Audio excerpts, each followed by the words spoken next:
Good afternoon. Good afternoon, sir. Good afternoon, sir. Good afternoon, sir. ये test में क्या करके आए थे तुम? ये जो नंबर तुम्हारे आ रहे हैं, मैंने रिजल्ट देखा अभी। क्या किया तुमने ये सबने मिलके? हैं, ऐसा कैसा रिजल्ट लेके आए हो?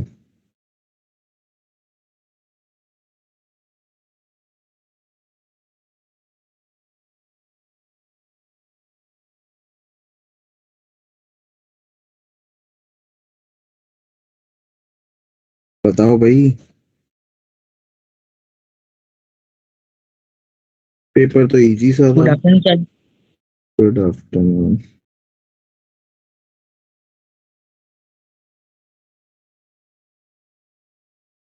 हाँ, क्या करके आए थे पेपर में? ऐसा इतना गंदा हाल था? सर केमिस्ट्री का सिलेबस खत्म नहीं हुआ था इसलिए उसमें कम आए। हाँ, मैथ में भी 60 तो नहीं है किसी के।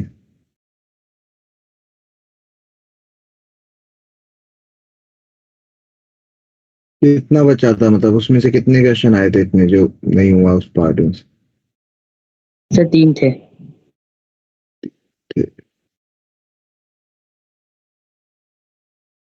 ठीक।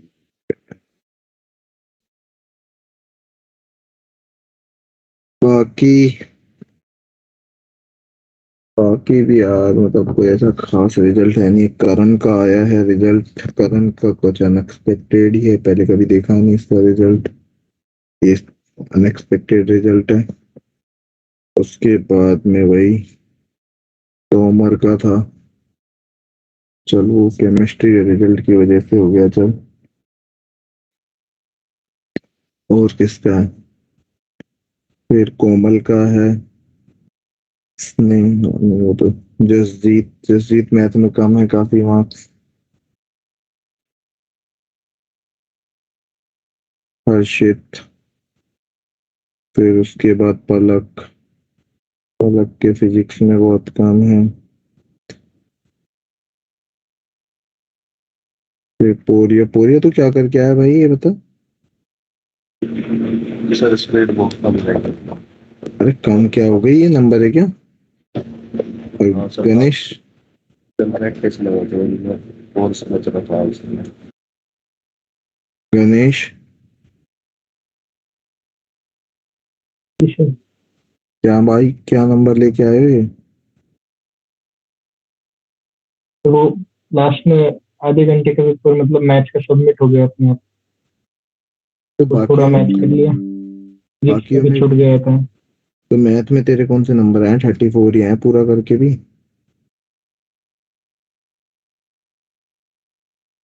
बाकी लोग भी यार, तिवारी क्या कर रहा है पता नहीं, मैं समझ नहीं आ रहा। वैभवी। वैभवी मैथ में तो क्या करके आई है क्या वैभवी क्लास में? हाँ, नहीं है। तो क्या करके आए हैं, ये पता ही नहीं चल रहा।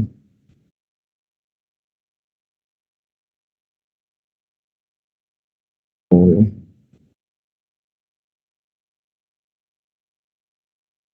दीक्षा। दीक्षा भी पता नहीं क्या करके आई है। ये तो खाली खाली छोड़ आई थी, ऐसे लग रहा 2 पेपर।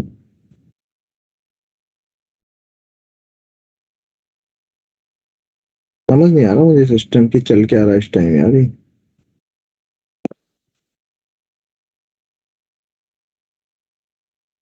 फिर पहले फिजिक्स केमिस्ट्री थोड़ा था, उसमें कोर्स कंप्लीट हुआ था तो भैया और उसमें टाइम लग गया, फिर मैथ खत्म टाइम। तो भी इतने कम थोड़ी ना होते हैं। हाँ, तिवारी क्या बोल रहा है? लास्ट वीक मैंने काफी क्लास मिस कर दिया सर, फीवर था पूरा वीक। क्या करे बताओ। अब चीजें मैनेज करनी हो नहीं पा रही। अब ऐसा लग रहा है कि चीजें ना छूटती जा रही है, क्लासेस मिस हो रही है, उस वजह से मान लो। क्लासेस मिस हो जाती हैं सर, उसका फिर मन नहीं करता उठाने का, कुछ आता है जो छूट जाता है, आगे का बढ़ते रहता है। तो यार एक रहेगा यार, इसीलिए क्लास रेगुलर करनी होती है। चंदन कुमार न्यू।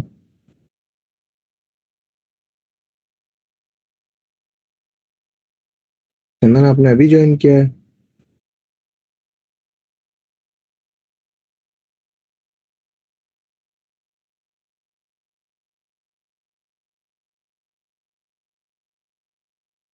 चंदन कुमार। दीक्षा आप क्या करके आए थे पेपर में?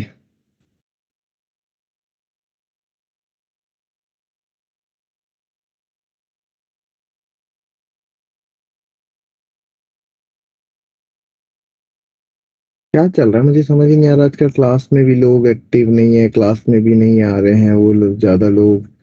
और एग्जाम्स कितने लोगों की है, इतने लोग, ऐसा सिनेरियो क्रिएट हो रखा है मतलब फिर नंबर भी नहीं आ रहे हैं। टेस्ट में भी आई, टेस्ट भी काफी कम लोगों ने दिया, ऐसा लग रहा है इसमें सब लोगों के मुझे नाम भी नहीं दिख रहे हैं रिजल्ट में।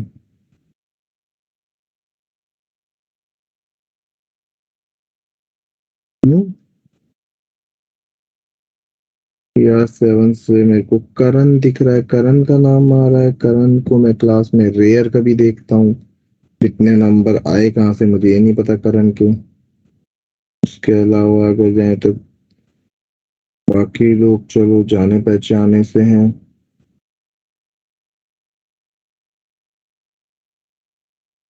हर्ष पोरिया, हर्ष के अंदर सिर्फ हर्ष पोरिया ने पेपर दिया था क्या? बाकी हर्ष कहाँ है? आज क्लास में भी हर्ष, हर्ष ठाकुर तू भी एब्सेंट ही रहता है मोस्टली। तो मैंने भी दिया था हर्षित। हाँ तेरा दिख रहा है मुझे रिजल्ट, बताने लायक था नहीं तो मैंने बोला नहीं।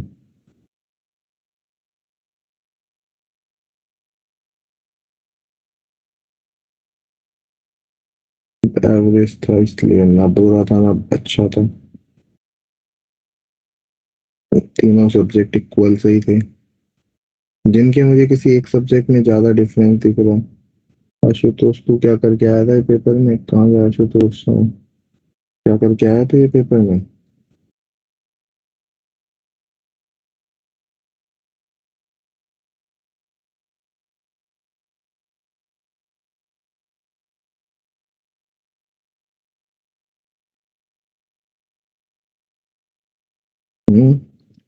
क्या चल रहा है मेरे को समझ के बाहर है। ना क्लास में एक्टिवनेस है, क्लास भी पहले जैसी रही नहीं है, अलग ही चल रहा है। ऐसा लग रहा है चीजें उड़ती जा रही है क्या।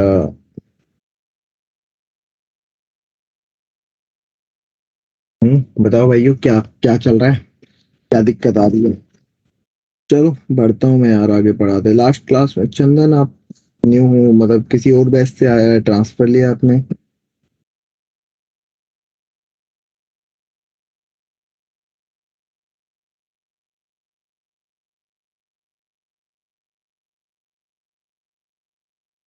चलो लास्ट क्लास में एक क्वेश्चन और कराना था यार उस टॉपिक के ऊपर, फिर नेक्स्ट टॉपिक शुरू कर सकते हैं हम उसके अंदर एओडी का। एक क्वेश्चन लिखना। सर एक क्वेश्चन, हाँ बोलो। सर एक क्वेश्चन एक आपने आधा क्वेश्चन दिया था पढ़ा कि भी है, आपने हाफ ही करवाया था। या सर यही था? ये कराया था क्या मैंने? नो नो सर, सर, ये नंबर नहीं ऑफ था। नंबर। अच्छा चलो पहले ये कर लेते हैं, फिर वो ln जो वन भी। प्लस एक्स हाँ हाँ minus tan inverse x by one plus x वाला था। चलो वो कर लेते हैं, पहले इसको कर लेते हैं प्रूफ।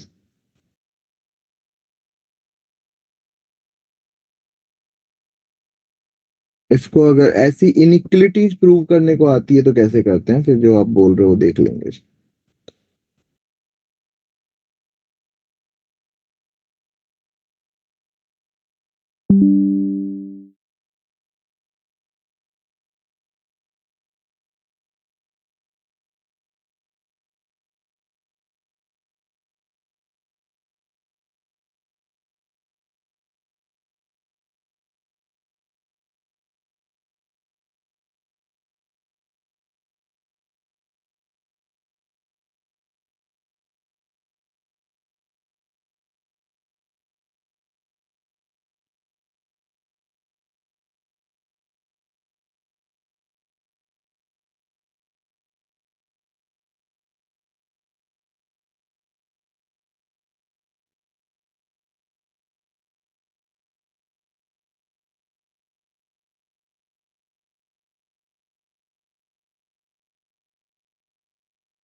कैसे देखते हैं? इनइक्वलिटीज के क्वेश्चन को करने का सीधा सा तरीका होता है कि एफ एक्स सपोज कर लो तुम एक साइड लेके, अब वो तुम्हारी मर्जी है तुम किस साइड लेना चाहते हो, इसको इधर भी ले सकते हो, दोनों में से किसी भी साइड ले लो। ये फिक्स मेथड है, ये पहले जब सब्जेक्टिव पेपर होते थे तब आता, तो इसका डिफरेंशिएशन कितना हो जाएगा? ये हो जाएगा। इसको सॉल्व करोगे तो यस कितना सर। आएगा? ये आ जाएगा। तो अब दो केस लेके चले, एक केस में ले लूं कि जब F dash x always greater than zero, और एक केस ले ले जब F dash x less than zero है। तो एफ डैश एक्स कितना है हमारा? एक केस में हम क्या ले रहे हैं, यानी x upon one plus x क्या आ जाएगा यहां से?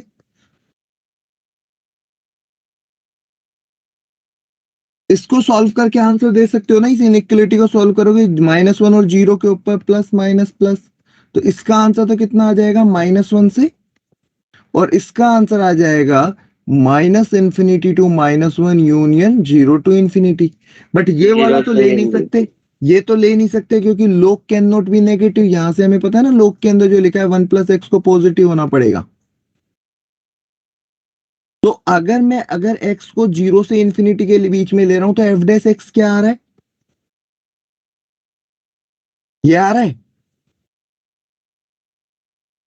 तो तुम ये बोल सकते हो कि if x greater than zero F x क्या होगा? डिक्रीजिंग होगा। ये समझ में आ रहा है?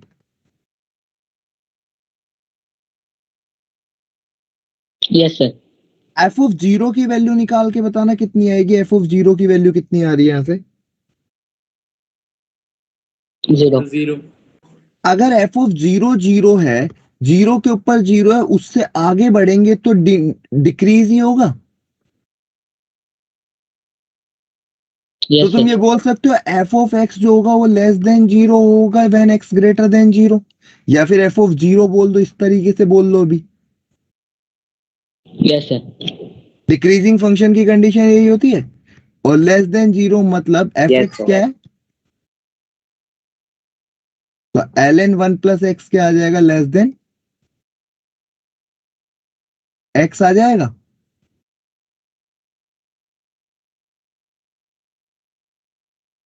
समझ में आया किया क्या है? मतलब ओवरऑल मैंने स्टार्ट किया कहां से था? मैंने स्टार्ट किया है पूरे क्वेश्चन को हमारे एफ ऑफ एक्स को सपोज करके कि एक साइड लेके, और उसको इंक्रीजिंग डिक्रीजिंग चेक किया कि कहाँ इंक्रीजिंग है और कहाँ डिक्रीजिंग है। तो उससे मैं इसका ग्राफ भी बना पाऊंगा और बाकी चीजें भी हो पाएगी। जैसे जैसे आगे बढ़ेगा इसकी वैल्यू कम होती जाएगी। Got it? सर नीचे कर। हाँ जी। तो मैंने दोनों केस देखे हैं, अगर -1 से जीरो है तो इस केस के अंदर ये पॉजिटिव होगा।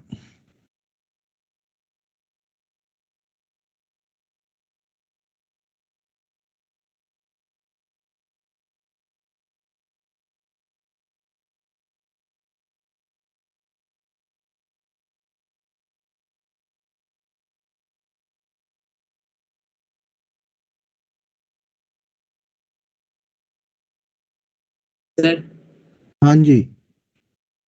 एक बार ये बता दीजिए एफ डैश एक्स डिक्रीजिंग क्यों है? क्या? वो sir F dash x decreasing क्यों है? अरे F dash x less than zero है तो एफ एक्स डिक्रीजिंग ही तो होगा। एक्स जीरो से इंफिनिटी ये के बीच में। हाँ बोल। तो ये एफ डैश एक्स जीरो कैसे है, लेस देन जीरो कैसे है वो समझ नहीं आया। अरे ये देखिए ना, इस इनइक्वलिटी को सॉल्व करेगा तो जब जीरो यहाँ होगा, तूने केस लिया तो है ये F dash x less than zero, ये एक्स जब जीरो से इंफिनिटी आ रहा है तो F dash x less than zero, तो ये केस ही लेके चल रहा है।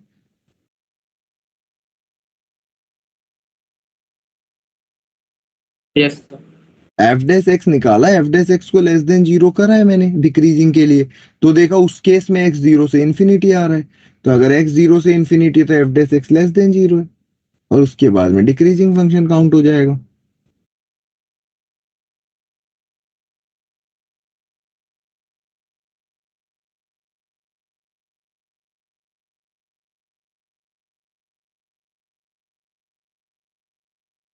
ठीक है।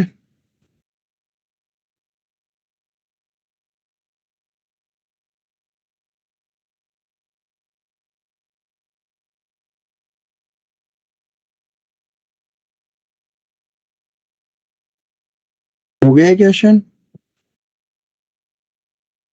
Yes sir. तो हाँ सर। अब हमें शुरू करना है टेंजेंट एंड नॉर्मल।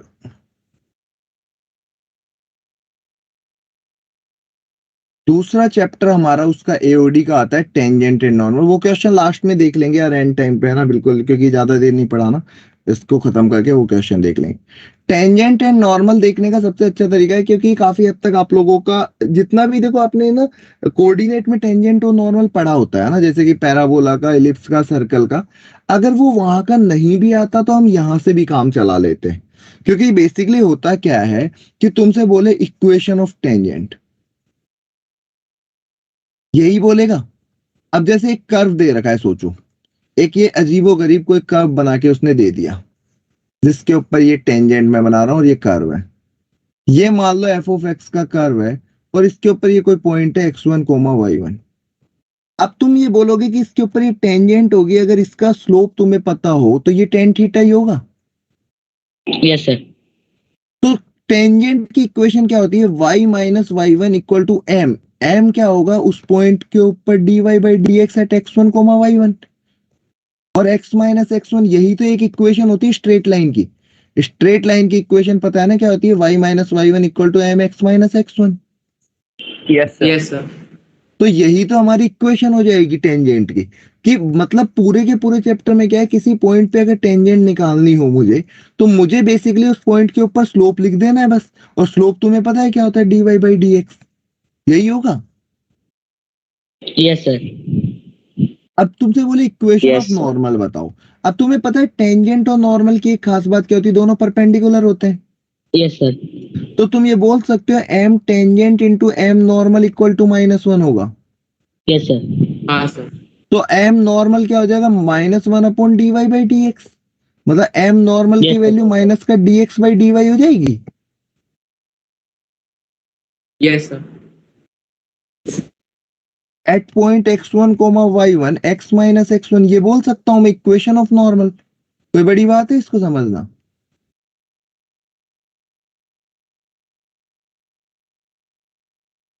समझ रहे हो किसी पॉइंट के ऊपर टेंजेंट, किसी पॉइंट के ऊपर नॉर्मल को कैसे जस्टिफाई कर रहा हूं? Yes sir. तो बहुत सिंपल सा है कि किसी पॉइंट के ऊपर लाइन की इक्वेशन कैसे लिखते हैं? y minus y one m x minus x1, m की value dy by d x से लिख देंगे। तो अभी लिख लेना, एक बार मैं टाइम देता हूं। अगर मानो इफ, फर्स्ट पॉइंट लिखो, if tangent is parallel to x axis, तो इसका स्लोप कितना होगा? 0। तो dy बाई डी एक्स 0 बोल सकता हूं मैं उस पॉइंट पे? इसमें कोई कंफ्यूजन? Yes sir.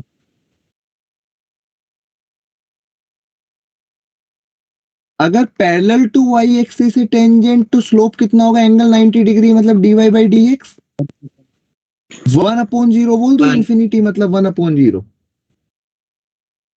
यस। अगर तुमसे बोले कि if tangent is equally inclined to axis, तो dy बाई डी एक्स कितना होगा? कि इक्वली इंक्लाइंड का मतलब समझ रहे हो क्या है? कि अगर तुमसे बोला जाए इक्वली इंक्लाइंड, मतलब या तो ऐसे कि जो पोज एक्स और वाई के ऊपर बराबर एंगल, या फिर तुम बोलोगे कुछ इस तरीके से चली जाए लाइन, यही होगा।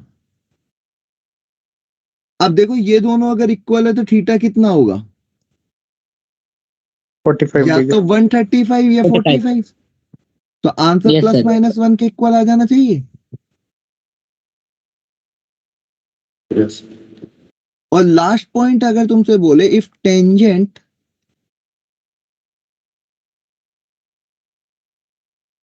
Makes equal intercept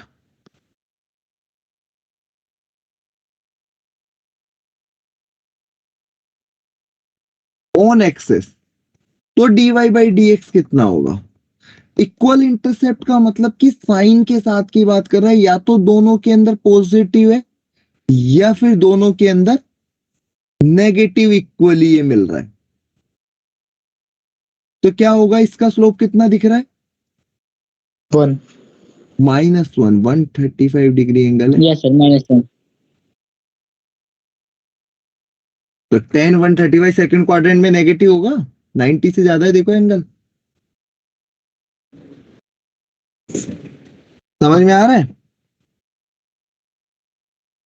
yes sir. तो सेकंड पॉइंट एक सेकंड पॉइंट क्या है, इन्फिनिटी को ऐसे ही तो लिखते हैं 1/0, π/2 होगा ना, वर्टिकल टेंजेंट का मतलब क्या होता है, एंगल 90 डिग्री, 10 90 1/0। सर एक बार Yes. थर्ड वाला बता दो वापस। कौन सा पोरिया? थर्ड, तीसरे वाला। थर्ड में बोल रहा है इक्वली इंक्लाइन, इंक्लाइन का मतलब क्या होता है कि एक्स और वाई एक्सिस के साथ इक्वली इंक्लाइंड हो, इक्वली मतलब जितना इधर की तरफ कट कर रहा है उतना इधर करे, तो दो ऑप्शन बन सकते हैं, दोनों नेगेटिव हो जाए, दोनों पॉजिटिव हो जाए, या एक पॉजिटिव एक नेगेटिव हो जाए। तो दोनों पॉजिटिव दोनों नेगेटिव केस में तो 45 डिग्री, वरना 135 डिग्री। तो यहां से चैप्टर शुरू करेंगे हम, आते हैं एक बार, मैं नीचे करता जाऊंगा स्क्रॉल डाउन, तब पूछ लेना किसी का कोई भी डाउट है, यहां से लिखना शुरू करेंगे।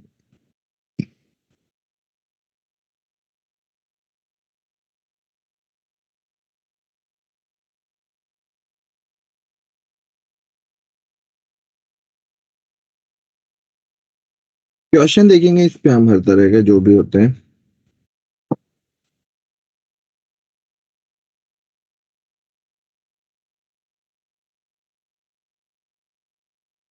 इक्वेशन ऑफ टेंजेंट्स में जो dy बाई dx के नीचे x1 y1 ये कैसे लिखा हुआ है? ये इस पॉइंट के ऊपर, मतलब कि ये dy/dx निकलेगा, वो तो x और y की टर्म्स में आएगा ना, उसमें ये पॉइंट पुट करेंगे क्योंकि स्लोप तो इस पॉइंट का निकालना है ना, यस सर। तो पॉइंट पुट कर देंगे x1, y1।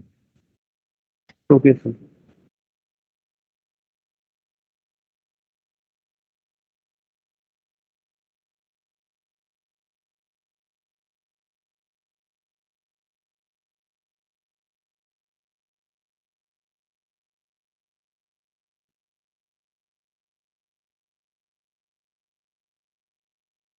फोर्थ पॉइंट एक बार वो बता दो। आते आते एक बार लिखते जाओ यहाँ तक, वहां पे आएंगे तब बता देंगे।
लिख लिया ये चार, ये पॉइंट तो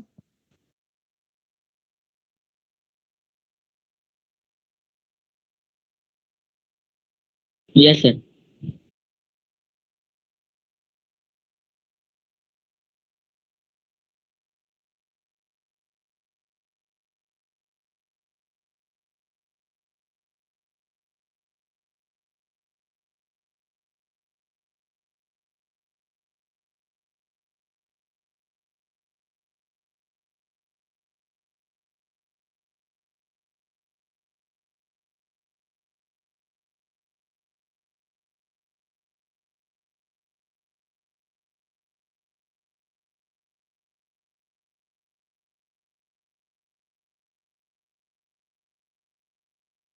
तुम लोगों ने फॉर्म फिल कर दिया जो टीम्स पे आया था कि तुम्हें पेपर ऑनलाइन देना है ऑफलाइन, वो भर देना यार, है ना? यस सर, भर दिया।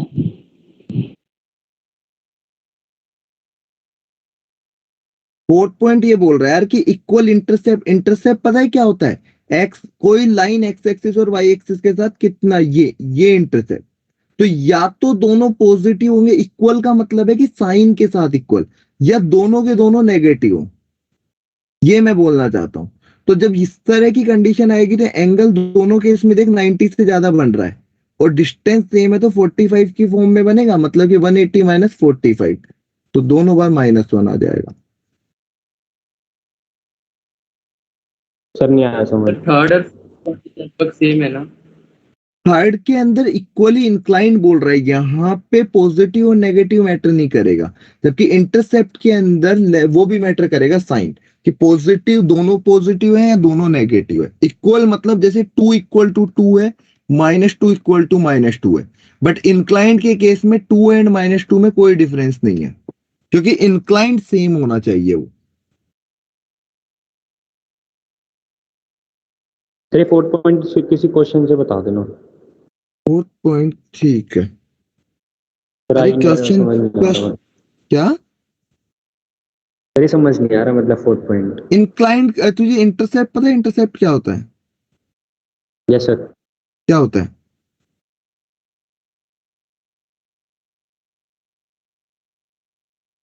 The क्या होता है? distance of a point from that axis। यहाँ पे एक एक्सिस का 1.0 और दूसरे का वैल्यू हो कुछ। हाँ, तो यही तो बोल रहा है, इक्वल इंटरसेप्ट हो मतलब ये लेंथ किसके इक्वल हो? इसके इक्वल हो, या फिर इधर वाली इसके इक्वल हो। तो दोनों केस के अंदर तुझे नहीं समझ में आ रहा कि एंगल 90 से ज्यादा, लाइन ऐसी ही बन सकती है केवल। Yes sir. क्वेश्चंस लिखते हैं, बाकी अब क्वेश्चन से करते जाएंगे हम। क्वेश्चन लिखना,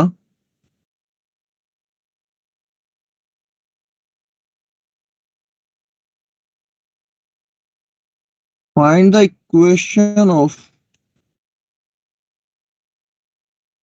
tangent to the curve, find the equation of tangent to the curve y = x³ - x at the point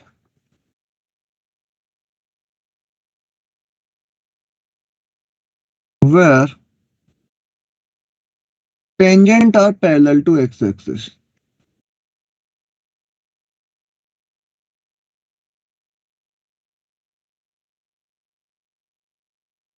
तुम्हें वो पॉइंट बताना है जहां पे टेंजेंट एक्स एक्सिस के पैरेलल है।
आवाज नहीं है गणेश। तुम्हें क्या करना है, टेंजेंट एक्स एक्सिस के पैरेलल हो मतलब dy/dx 0 के इक्वल होगा, मतलब 3x² - 1 = 0, तो x = कितना आ जाएगा? मतलब अगर x 1/√3 है या फिर x माइनस का, तो इसके करस्पॉन्डिंग y की वैल्यू कितनी आ जाएगी? y = कितना है? ये आ जाएगा। तो ये कितना हो जाएगा? यहां से अगर तुम कॉमन लोगे तो 1/3 पूरे में कॉमन आ जाएगा, तो 1/√3 माइनस, सॉरी 1/√3 बचेगा ये तो, और ये बचेगा 2/3√3, और ये आ जाएगा y = -2/। समझ में आया क्वेश्चन में किया क्या है मैंने? Yes sir. Yes sir. तुमने सिर्फ और सिर्फ dy/dx को = 0 ही तो करना है, और तो कुछ करना नहीं था यहाँ पे। और कैलकुलेशन चेक कर लेना, यहाँ नेगेटिव आना चाहिए, यहाँ पॉजिटिव आना चाहिए। किसी को पूछना है इसमें?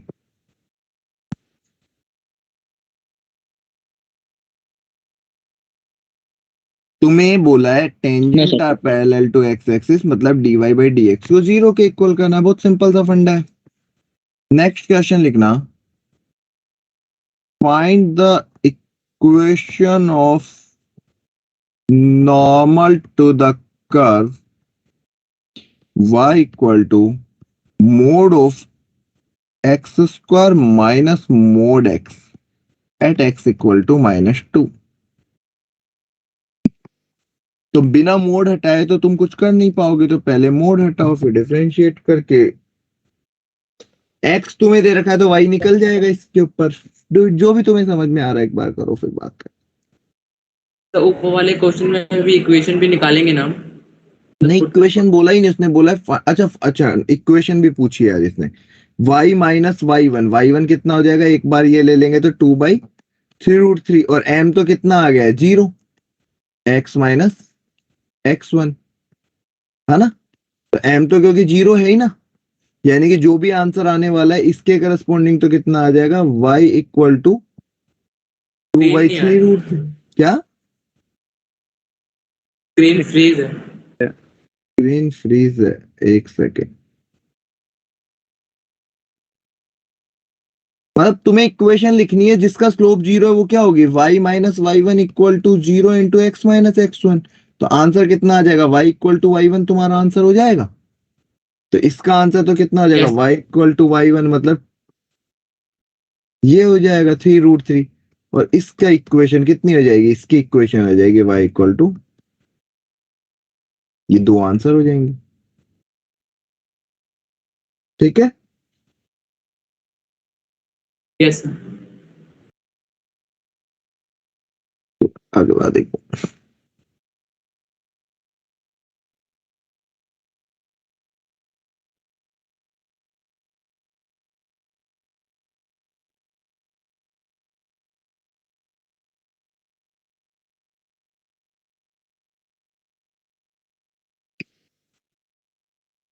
नेक्स्ट टेस्ट किस डेट को है एक बार बताओगे, कोई याद है, पता है किसी को? यूटी तो अगस्त में 17 या 16 16 अगस्त। यस सर, ऐसा ही। ठीक है चलो।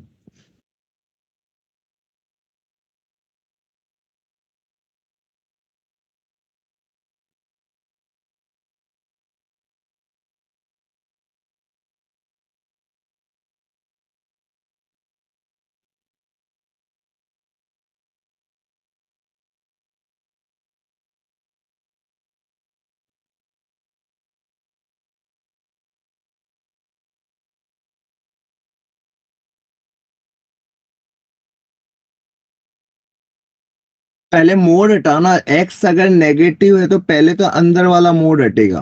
तो ये कैसे हटेगा, मोड ऑफ माइनस ये हटेगा x जब x पॉजिटिव है, और -x व्हेन x नेगेटिव है। तो x -2 के ऊपर तो नेगेटिव से ओपन होगा। अब x की जगह -2 रखोगे तो ये प्लस ही हो जाएगा। तो फंक्शन ये है, तो at x equal to -2 y की वैल्यू कितनी आएगी, इसमें -2 पुट करो, 2 dy/dx कितना आ जाएगा यहां से 2x प्लस 1। तो एट x इक्वल टू -2 कितना आ जाएगा -3। तो m नॉर्मल का कितना हो जाएगा, m नॉर्मल का 1/3 हो जाएगा, क्योंकि ये तो m टेंजेंट है। तो इक्वेशन कितनी हो जाएगी, y minus y1 equal to 1/3 x minus x1। इतना टाइम लग क्यों रहा है, मुझे समझ नहीं आ रहा, मोड हटाना नहीं आता है क्या तुम्हें? सबसे पहले अंदर वाला मोड हटाना है, उसके बाद बाहर वाला। तो फिर बाहर वाला मॉडल हटाएंगे तो उसमें नहीं, जैसे क्यों आएगा, देख x इक्वल टू -2 रख, पॉजिटिव ही हो रहा है। अब देख 2 दे रहा है, हाँ सर। तो फिर नेगेटिव करने की जरूरत ही नहीं है, क्योंकि मोड के अंदर अगर पॉजिटिव है तो पॉजिटिव ही रहेगा। ठीक है, यस सर। बस वही है।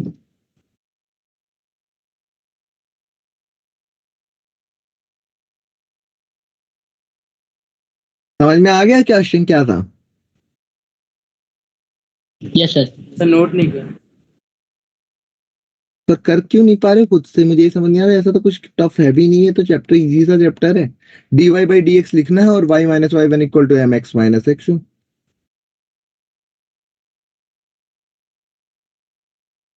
सर वो बड़ा वाला मोड भी खोल दिया था ना उस चक्कर में। तो उसमें भी तो प्लस ही आएगा ना, मोड तो वो भी हटाना ही था। तो वो वही नहीं दिखाना, मैं पैसे खोल दिया इसको। Find the equation of normal to the curve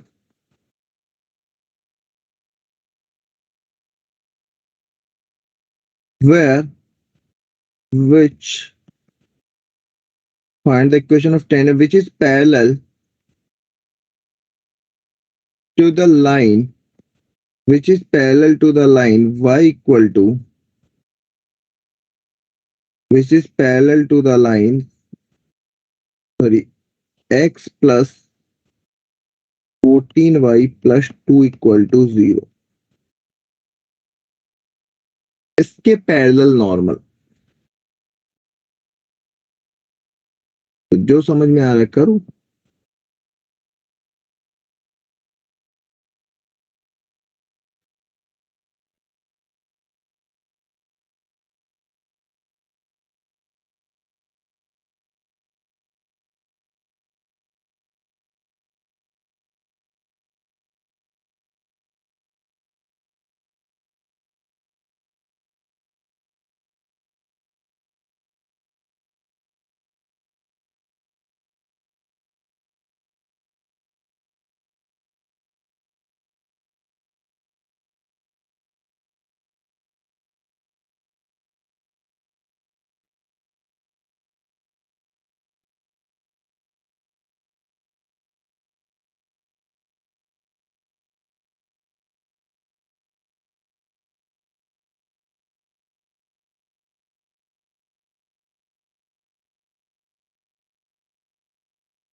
क्या कर रहे हो भाई? इसके अंदर जो स्लोप है वो किसके इक्वल कर दोगे? इसके स्लोप के, यही तो करना है। Yes sir. Yes sir. dy by d x कितना आ रहा है यहाँ से? 3x square plus M normal कितना हो जाएगा? और वो किसके इक्वल होने वाला है? इसका स्लोप कितना है, कोई बता सकता है? माइनस 14। -1/14। बस तो 3x स्क्वायर इक्वल टू कितना आ गया? 12x की वैल्यू कितनी आ गई यहाँ से? +-2। तो एक बार अगर x को अगर मैंने 2 ले लिया, x को अगर 2 ले लिया तो y निकाल लोगे, क्योंकि y इक्वल टू तो कितना है? x³ plus. और एक बार अगर x को 2 ले लिया, -2 ले लिया तो y फिर आ जाएगा। तो देखना x को 2 रखा तो कितना आ जाएगा? 8 + 6 14 और 18 हो जाएगा। और -2 रखोगे तो -8 प्लस -6 हो जाएगा। और m की वैल्यू तुम्हें पता ही है, तो y -18 इक्वल टू माइनस का 1/14 x -2। और एक बार हो जाएगा y माइनस प्लस का 6 इक्वल टू 1 माइनस का 1/14। यही तो करना है। मुझे समझ नहीं आ रहा इतना टाइम क्यों लग रहा है तुम लोगों को इन क्वेश्चंस में। सर हाँ, तो वो जो आपने स्लोप निकाला dy/dx, हाँ, वो क्या नॉर्मल की स्लोप आई? ये तो टेंजेंट की आती है ना यार। नॉर्मल की क्या होती है? ये तो टेंजेंट की होती है स्लोप। माइनस कर दोगे 1/, के अंदर तो नॉर्मल की हो जाएगी।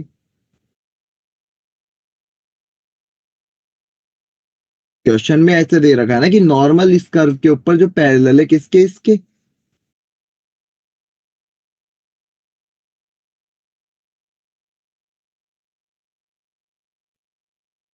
बताओ भाई, कुछ पूछना है तो।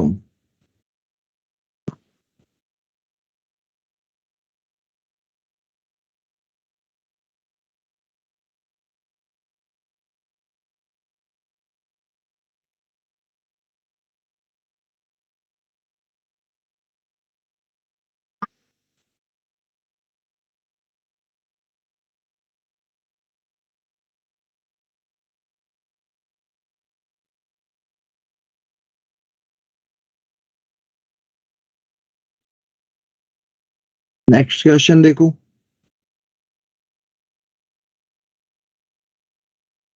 इजी इजी सी चीज है यार, ये डिफिकल्ट नहीं है।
क्या समझ में आ रहा है?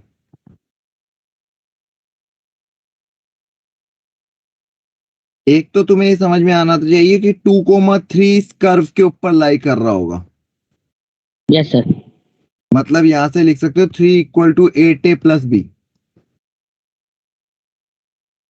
यस और सर। एक इसके ऊपर जो dy/dx होगा वो आ रहा होगा 3ax²। तो ये अगर 2,3 पे वो किसके इक्वल है? 4 के इक्वल, इसके। तो यहां से 2 रखोगे तो कितना आ जाएगा? 12 इक्वल टू 4। ए की वैल्यू आ गई 1/3। ए की वैल्यू इसमें पुट करो, बी कितना आ जाएगा? 1/3। इसने समझने सुधरने का एक ही जो चीज इंपॉर्टेंट थी यहाँ, कि ये पॉइंट भी कर्व को सेटिस्फाई करेगा। तुम्हें ये देखना है कि तुम्हें बोल रहा है अजीबोगरीब कोई भी कर्व है, इसके ऊपर कोई पॉइंट है और ये टेंजेंट है। तो पहले तो ये पॉइंट कर्व के ऊपर हो जाए, ये पॉइंट टेंजेंट के ऊपर हो जाए और ये स्लोप इक्वल हो जाए। 3 चीजों के ऊपर वर्क करना होता है हर बार।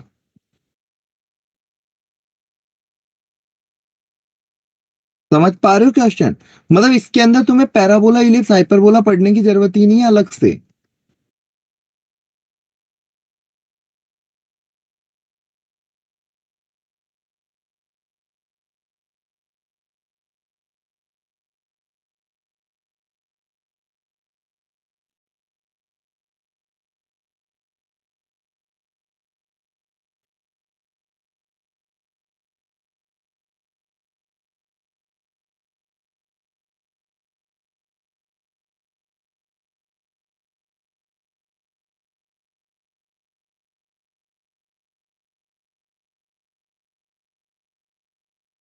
इस क्वेश्चन को समझने का ट्राई करना और ट्राई को सॉल्व करना कि क्या बोलना चाहता है।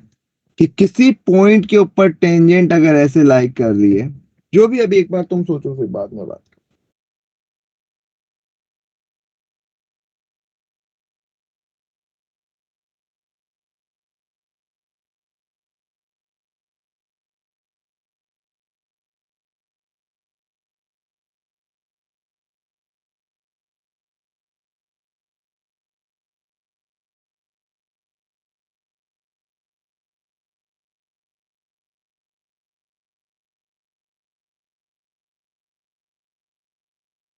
बताओ।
क्वेश्चन समझ में आ रहा है कि कोई कर्व है जिसके ऊपर कोई पॉइंट रहा होगा, मुझे नहीं पता क्या, और इसके ऊपर जो टेंजेंट खींची गई है वो कहां से जा रही है?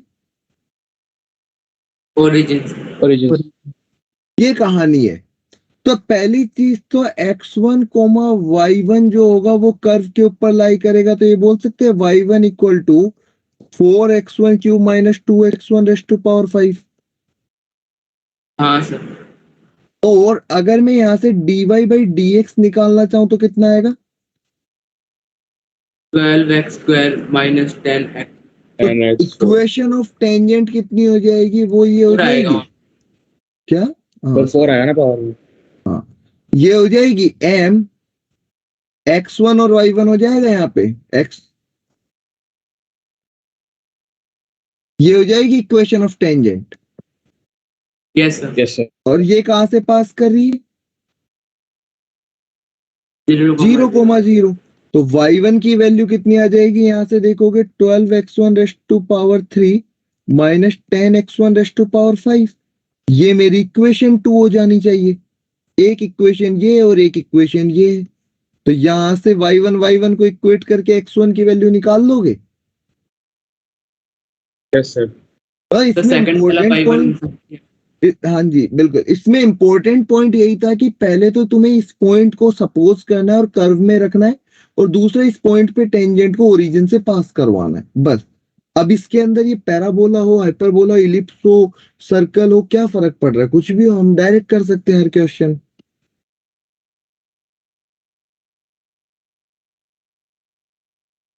आंसर तो क्या आता है दोनों को इक्वेट करके?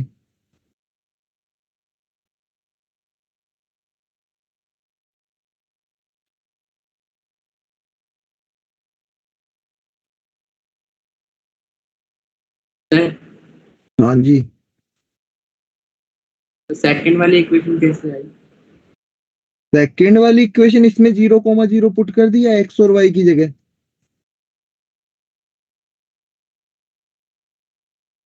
क्योंकि ओरिजिन से पास कर रहा है। Yes sir. बस उसको सॉल्व कर रहा है।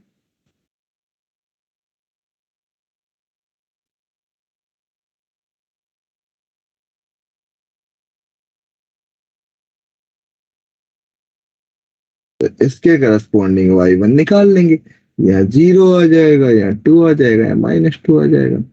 तो तुम्हारे पास पॉइंट्स आ जाएंगे। 3 पॉइंट्स हो सकते हैं ऐसे।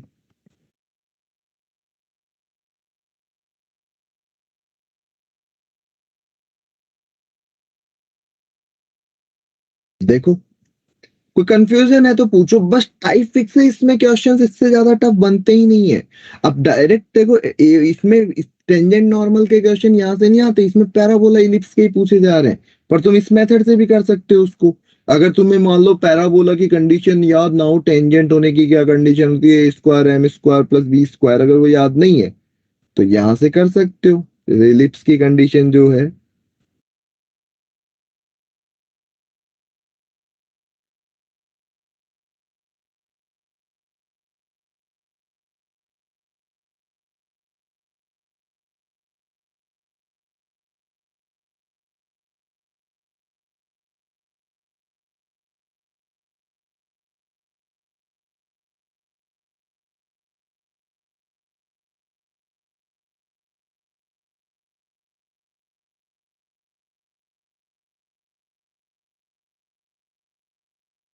देखो अच्छा क्वेश्चन है ये भी।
पहले यहाँ पे एक्स और वाई की वैल्यू रख के टी की वैल्यू भी निकालना कि टी की कौन सी कॉमन वैल्यू आ रही है दोनों में।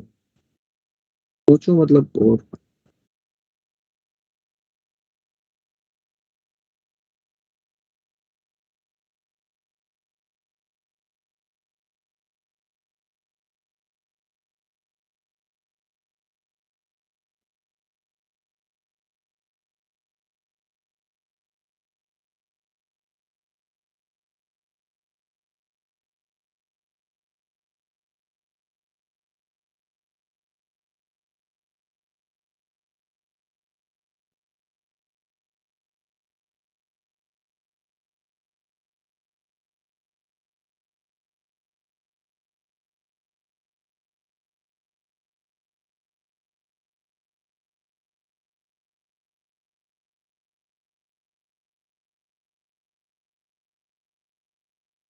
तो ये दोनों इक्वेशन जो दी है वो किस चीज की इक्वेशन है? पैरामेट्रिक फॉर्म में सर- इक्वेशन पढ़ी है। सर t इक्वल्स टू 2 और 1। टी इक्वल टू 2 और 1। देखो एक्स इक्वल टू अगर मैं ये पुट करता हूँ -1 तो टी स्क्वायर -3t+1 आ रहा है। मतलब यहां से आ गया T square -3t+2 equal to 0। और अगर मैं 10 रखता हूं तो कितना आएगा, मतलब 2t square plus 3t minus, तो दोनों का कॉमन टी कितना आ रहा है, तो दोनों में सेटिस्फाई कर रहा हूं।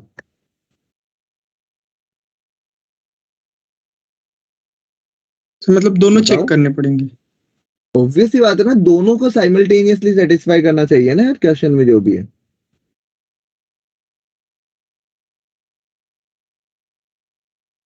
जो भी आंसर होगा वो दोनों के लिए, मतलब केवल इसको सेटिस्फाई कर गया तो ठीक नहीं, इससे टी की 2 वैल्यू आ रही है 2,1, तो टी इक्वल टू 2 2 आ रही दोनों है को फिर दोनों में। सेटिस्फाई कर रहा है।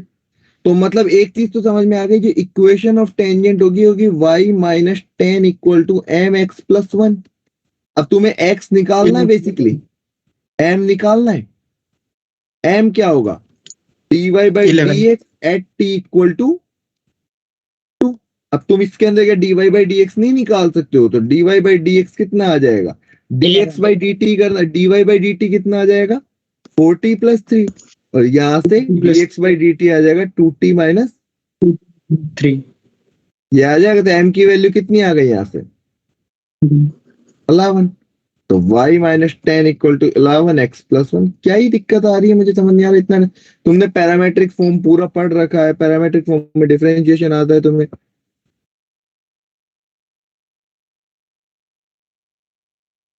आ रहा है समझ, किया है क्या है। Yes sir. Yes sir. मतलब t की 2 वैल्यूज होगी ना, तो तुम्हें एक ही लेनी है दोनों में से जो दोनों को सेटिस्फाई करे, तो वो देख लेंगे हम।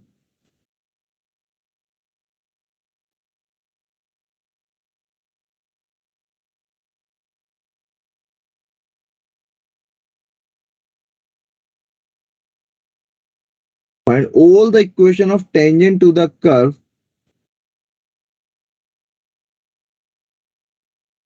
where x माइनस 2 पाई से 2 पाई के बीच में that are parallel to x axis। सारी इक्वेशन बतानी जो x एक्सिस के पैरेलल हो। अच्छा क्वेश्चन है, दिमाग लगाना।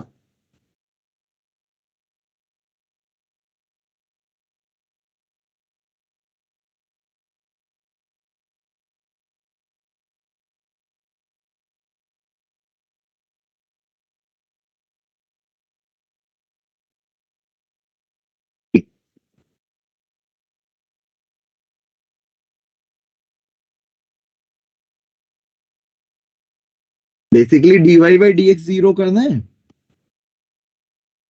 Yes sir. Yes sir. Yes sir. तो dy बाई डी एक्स निकालो किसके इक्वल आ रहा है। डिफरेंशिएशन तुम्हें आता है।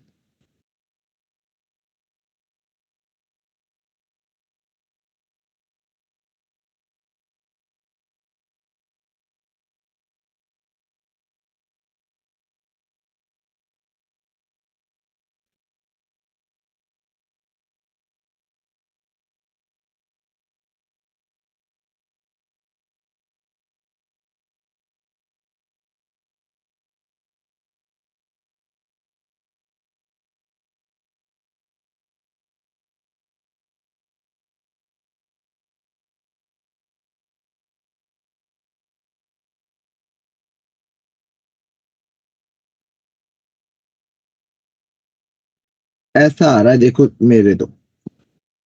Yes sir. अब इससे तुम्हें एक्स और वाई की वैल्यू निकालनी है। तुम्हें पता है वाई इक्वल टू क्या दे रखा है? अब एक बात बता, अगर साइन एक्स प्लस वाई 0 है तो कोस एक्स प्लस वाई की वैल्यू कितनी होगी? 1. 1 होगी। One. ये समझ में आ रहा है? Yes. Yes, sir. एक बार एक सेकंड क्वेश्चन गलत लिख दिया यार मैंने, ये क्वेश्चन गलत लिख दिया। पैरेलल टू एक्स एक्सिस मत करना, parallel to x plus 2y equal to 0 करना, वरना दिक्कत हो जाएगी, कैलकुलेशन गलत हो जाएगी, बन ही नहीं पाएगा। तो 0 की जगह यहाँ कितना आ जाएगा? -1/2. -1/2। तो यहां से सॉल्व करना, साइन एक्स प्लस वाई की वैल्यू निकल के आएगी 1। अब एक बात बताओ, जहां पे sine x plus y sine 1 होता है वहां कोस क्या होता है? 0 होता है. 0. 0 होता है। तो कोस अगर 0 है तो यहां से वाई की वैल्यू कितनी आ गई? 0 आ गई। 1 आ गई. हाँ 0 आ गई. अरे y cos x plus y 0 है तो वाई की वैल्यू 0 हो गई ना। तो यहां से वाई 0 रख देंगे अगर, तो साइन एक्स कितना आ गया? 1। अब तुम्हें पता है -2π से 2π के बीच में ग्राफ साइन एक्स का ये होता है। यस तो यहां पे साइन एक्स 1 है तो एक्स की वैल्यू कितनी कितनी आएगी? ये आ रही होगी। तो तुम्हारे पास पॉइंट कितने आ गए? एक बार तो π/2, 0 और एक बार कितना आ गया? -3π/2 कम 1. तो इक्वेशन कितनी हो जाएगी? y -0 इक्वल टू माइनस का हाफ, क्योंकि m तो हमें पता है। एंड एक बार देखो, एक बार स्टार्ट मैंने कहां से किया है? यहां से dy/dx निकाला, उसको -1/2 के इक्वल कर दिया। जैसे ही dy/dx को -1/2 के इक्वल करूंगा तो उसको कैलकुलेट करूंगा क्रॉस मल्टीप्लाई करके, तो sin x प्लस वाई की वैल्यू 1 आ जाएगी। बस उसके बाद तो कुछ बचा ही नहीं। अब साइन एक्स प्लस वाई आ गया तो कोस एक्स प्लस वाई आ जाएगा, तो वाई डायरेक्टली आ गया, यहां से वाई आ गया तो एक्स भी आ जाएगा, तो पॉइंट आ गए। काफी अच्छा क्वेश्चन था ये।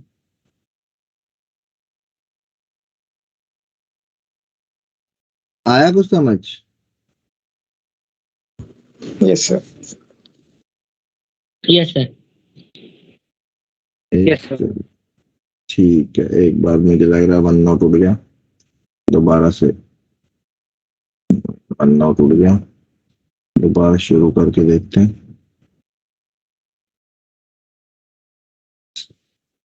तो काफी बेसिक से क्वेश्चन ही बनते हैं, ऐसा नहीं बहुत डिफिकल्टी से बनते हैं क्वेश्चन, काफी आसान ही बनते हैं इसके ऊपर, बस कॉन्सेप्ट एक बार समझ में आ जाए। अब इसी के अलावा ऑलरेडी क्वेश्चन हम कर चुके हैं इसके ऊपर, tangent and normal from external point, already question हम कर चुके हैं इसके ऊपर। इसके ऊपर क्वेश्चन जैसे मान लो एक ये कर्व है, ठीक है, इसके ऊपर बाहर कोई पॉइंट है x, y या x1, y1, यहां से टेंजेंट बतानी है। तो ये कर्व को किसी पॉइंट पे कट कर रही होगी, मान लो वो क्या है। तो अगर तुमसे ये पूछा जाए तो तुम ये देख सकते हो कि x0, y0 will satisfy the equation of curve, ये बोल सकता हूं। Yes sir. Yes, sir. और दूसरी चीज ये बोल सकता हूं, tangent at x0, y0 will be passing through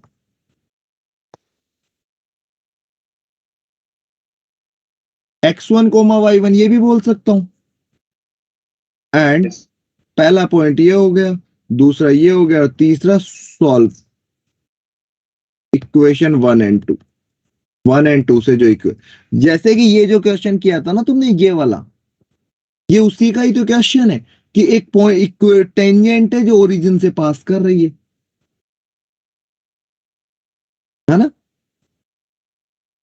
तो बस वैसा ही पार्ट है Yes. ये, और कुछ भी नहीं है इसमें, कुछ खास नहीं है। क्वेश्चन देखेंगे तो समझ में आ जाएगा कि यार कुछ भी था नहीं, बट एक बार देखो, लिखो, फिर बात करते हैं।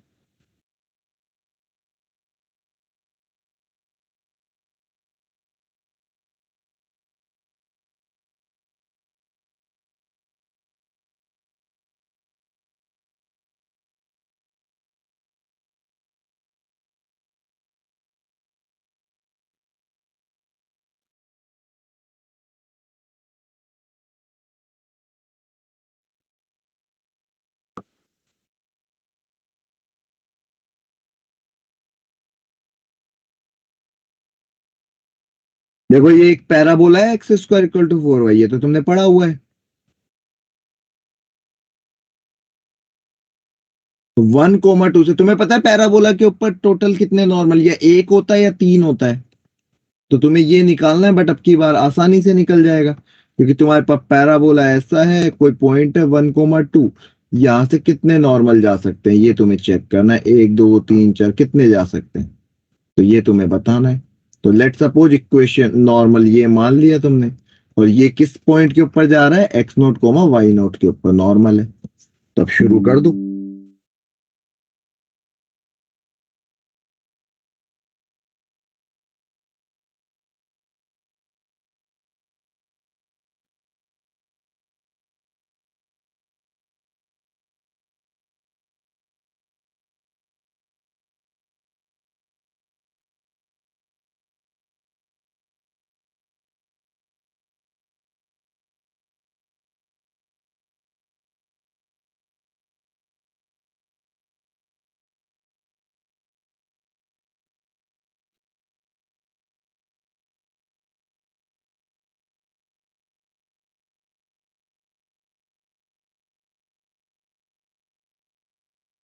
आ गया समझ, करना क्या है क्वेश्चन में, समझ आ रहा है करना क्या है।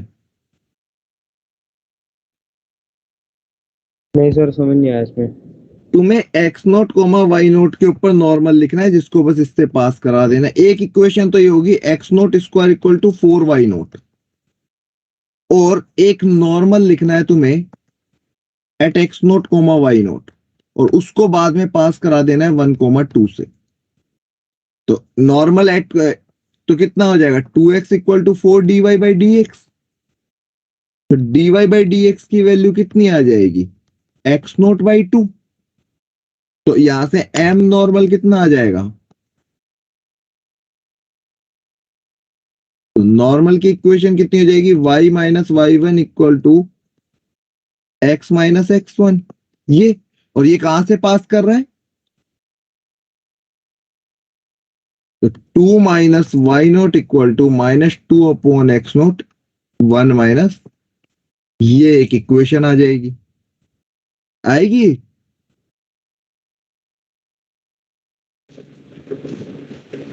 Yes sir. ये इक्वेशन हो गई 2। Solve equation 1 and 2। तो तुम्हें अब यहां से बस वैल्यू पुट करनी है। तुम्हें पता है y0 की वैल्यू कितनी है, y0 equal to x0 square by, उठा के यहां रख दो और कैलकुलेट करके आंसर दो, और क्या है।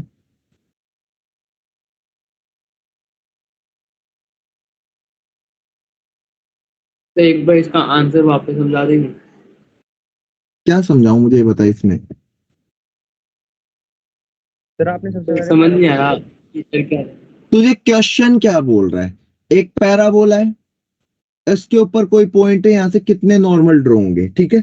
मैंने मान लिया कि ये छोड़ो, क्वेश्चन मैंने मान लिया कि कोई पॉइंट है x0, y0, इसके ऊपर नॉर्मल ड्रॉ कर रहा हूं मैं। तो क्या पहले ये जो पॉइंट है कर्व के ऊपर होगा, यस सर। इस पॉइंट के ऊपर जो नॉर्मल होगा, ये कहां से पास करेगा, इस पॉइंट से पास करेगा। Yes sir.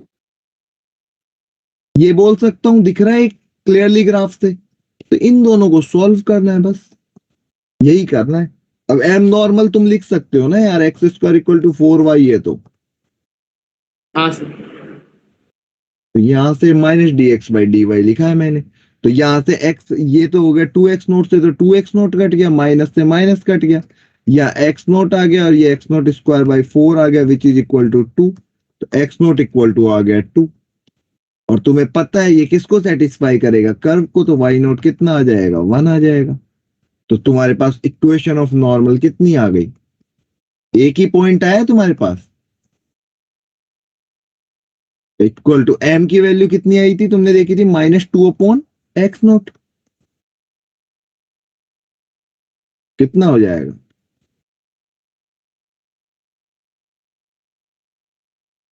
बस कुछ भी तो करना नहीं होता, मतलब एक क्यूबिक इक्वेशन को सॉल्व करना होता, तुम्हें बस पॉइंट रखना है और ये क्वेश्चन ऑलरेडी तुम कर चुके हो, यहाँ पे पहली बार नहीं देख रहे हो। सेम क्वेश्चन तुमने, अगर तुम्हें याद नहीं होगा, पैराबोला में अगर h ग्रेटर देन 2a होता था तो दोनों 3 नॉर्मल आती थी, और h less than equal to 2a होता तो एक नॉर्मल होता था। तो यहाँ पे h लेस देन 2a आ रहा है, इस वजह से हमारा क्या हो रहा है, एक नॉर्मल होगा। अब ये तुम्हें पैराबोला, इसीलिए मैं बोल रहा हूँ ना, पैराबोला याद नहीं है तो भी काम चल जाएगा, एग्जाम में भी तुम इस मेथड से करके आ सकते हो।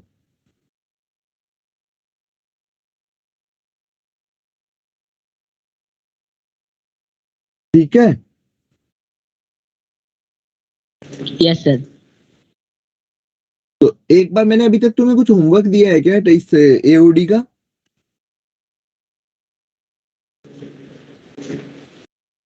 No sir. चलो फिर नहीं कुछ सर, नहीं होमवर्क, सर।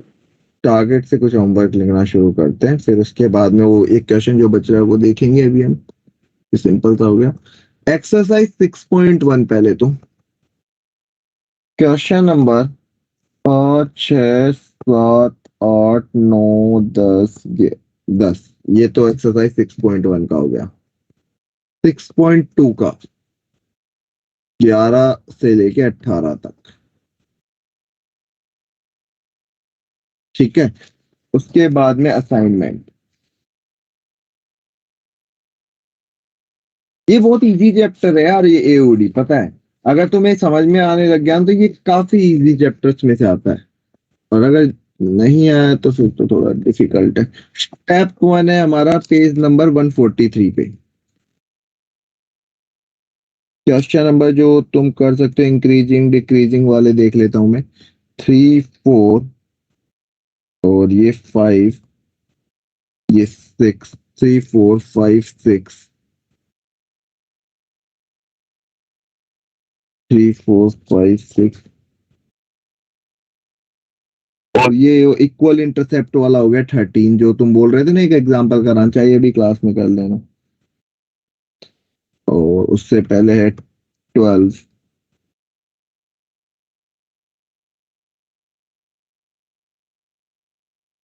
ये हो जाएगा स्टेप 1 में। स्टेप 2,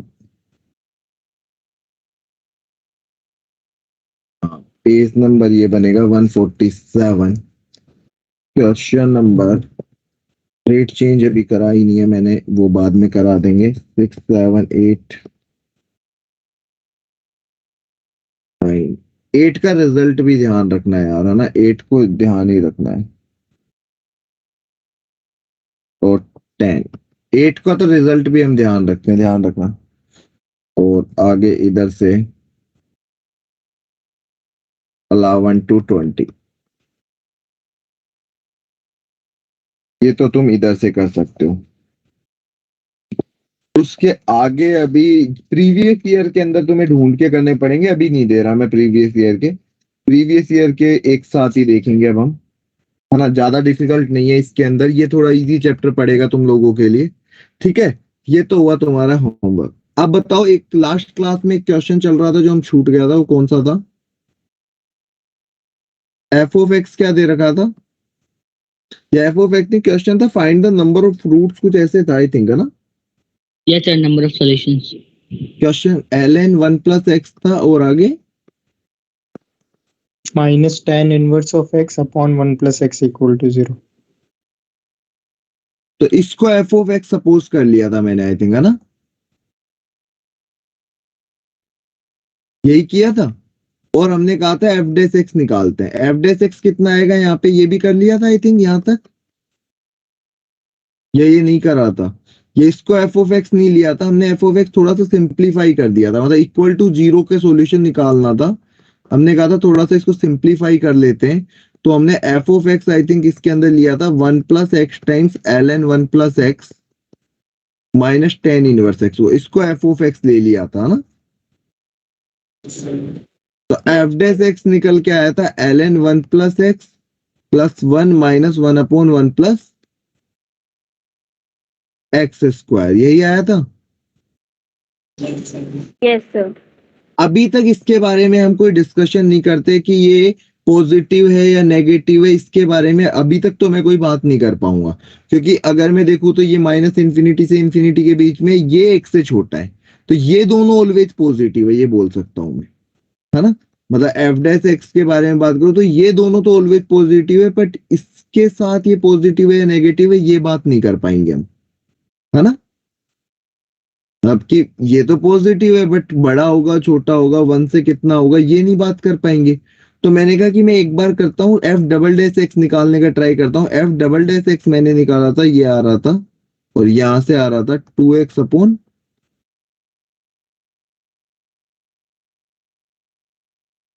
तो एफ डबल डैश एक्स को सॉल्व करा था, कितना आया था, इतना तक कर लिया था क्या लास्ट क्लास में। एफ डबल डैश एक्स को सॉल्व करके ये भी प्लस हो जाएगा।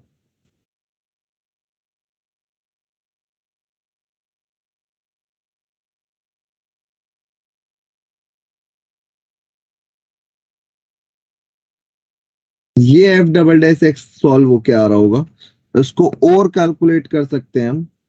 इसको कैलकुलेट करोगे तो कितना बनेगा, ये देखना कितना बनना चाहिए एफ डबल डैश एक्स। यहां से कितना बचेगा 1 प्लस एक्स की power 4 plus 2x square plus 2x plus 2x square, ये बनेगा। Yes sir. और अगर एक चीज देखे तो यहाँ पे लोग दे रखा है, तो जो x होगा ln के अंदर जो भी लिखा हुआ है 1 प्लस एक्स ऑलवेज पॉजिटिव होगा, तो x को ग्रेटर देन -1 तो होना ही पड़ेगा, है ना। x can not be less than -1, ये समझ में आ ही गया होगा। तो एफ डबल डैश एक्स को अगर थोड़ा सा और देखें तो यहाँ से एक एक्स स्क्वायर, यहाँ से 2x और यहाँ से 1, इनको एक साथ कर ले तो यहाँ पे कितना बचेगा 3x स्क्वायर प्लस एक्स की पावर 4 बच जाएगा।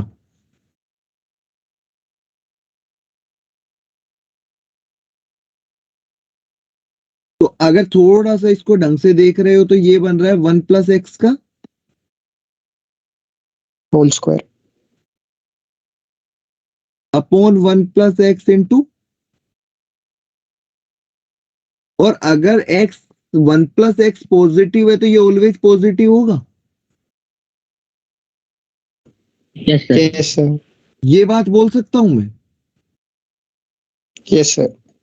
तो ये चीज क्लियर है कि भाई ये ऑलवेज पॉजिटिव है, तो एफ डैश एक्स क्या होगा, इंक्रीजिंग होगा ऑलवेज। Yes sir. भाई डबल डिफरेंशिएशन इसका एक इंटीग्रेशन वाला पोर्शन इंक्रीजिंग होगा, और एफ डैश एक्स किसके इक्वल आया था ln 1 plus x plus 1 minus 1 upon 1 plus x square के इक्वल आया था ln 1 प्लस ये एफ डैश एक्स। तो अगर इसको थोड़ा सा सॉल्व करना चाहे तो एफ डैश एक्स किसके इक्वल आ रहा होगा ln 1 प्लस एक्स, और इसको सॉल्व करोगे तो प्लस का x square upon 1 plus x square होगा।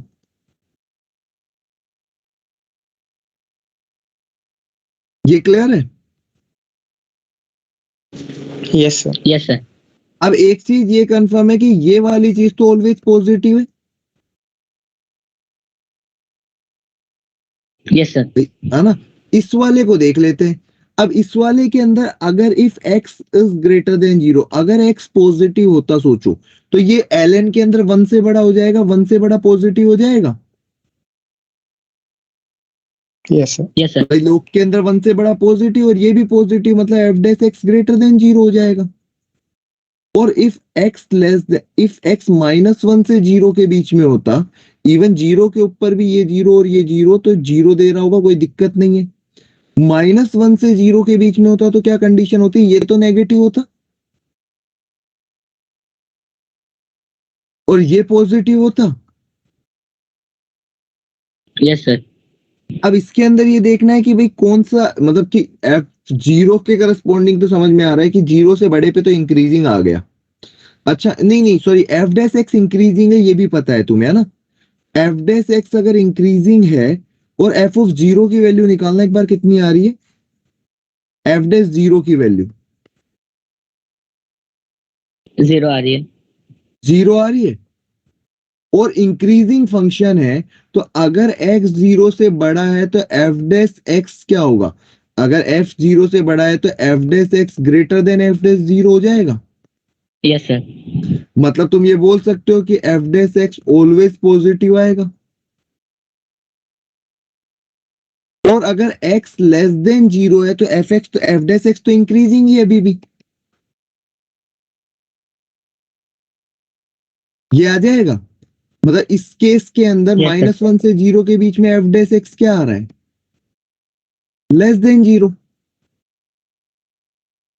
अब मतलब एक Yes, चीज sir. समझ में आ रही है कि अगर x -1 से 0 में है तो एफ एक्स क्या है, डिक्रीजिंग। और अगर x हमारा 0 से बड़ा है तो एफ एक्स क्या है, increasing. अब एफ एक्स था क्या, एक बार एफ एक्स को चेक करो।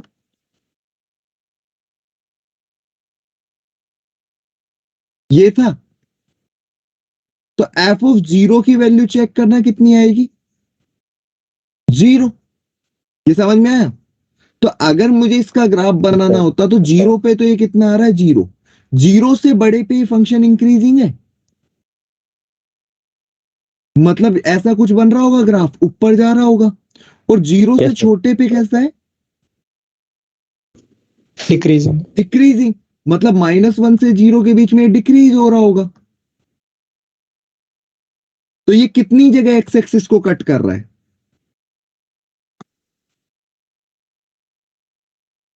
केवल एक जगह कट कर रहा है।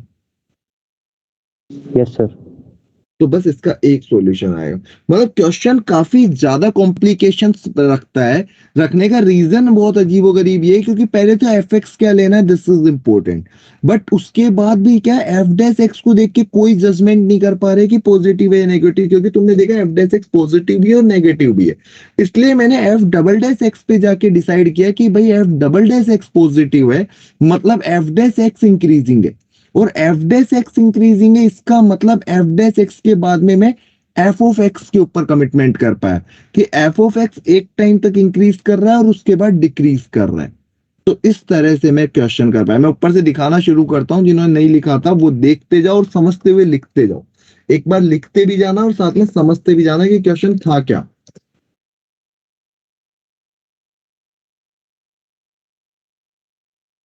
देखो भाई,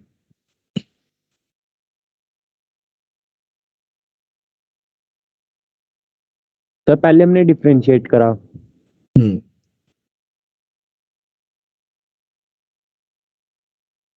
बट फिर उस सब डिफरेंशिएशन के बारे में हम कोई बात नहीं बोल पा रहे हैं कि वो ऑलवेज इंक्रीजिंग है या डिक्रीजिंग है।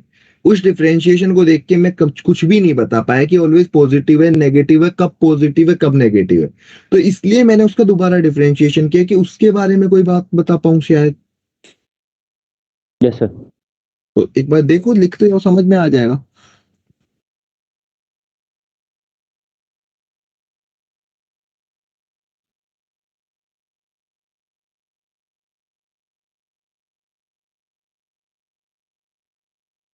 सर हमने एफ डैश एक्स से हमने क्या कंक्लूड करा सर?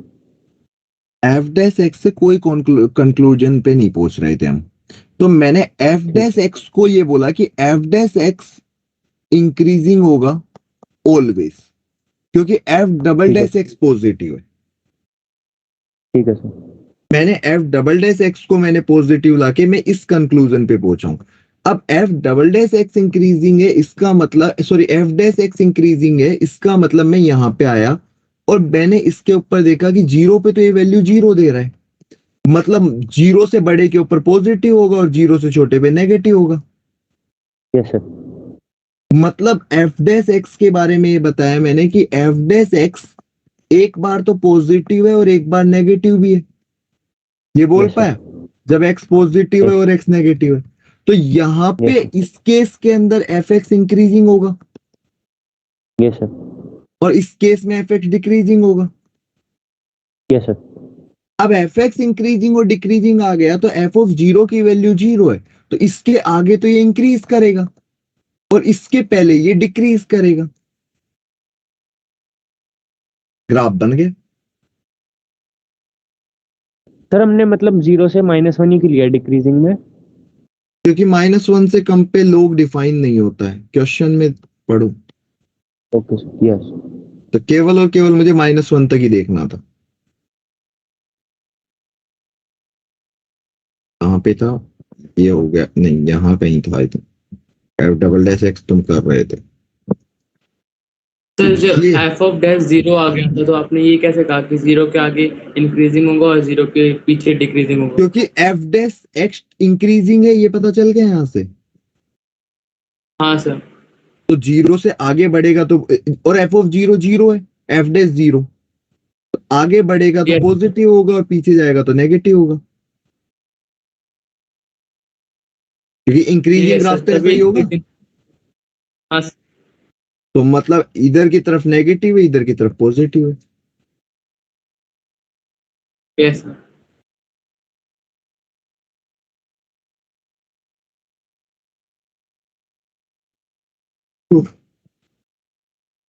ये तुम्हारा अभी एक पार्ट टेंजेंट नॉर्मल का। टेंजेंट नॉर्मल यहाँ खत्म नहीं होता, टेंजेंट नॉर्मल में काफी कुछ और भी आता है। टेंजेंट नॉर्मल के अंदर काफी कुछ और आ जाता है। एक क्वेश्चन और लिखें टेंजेंट नॉर्मल का। Yes sir. Yes. ये बाद में सॉल्व लिख लेना ना तुम लोग।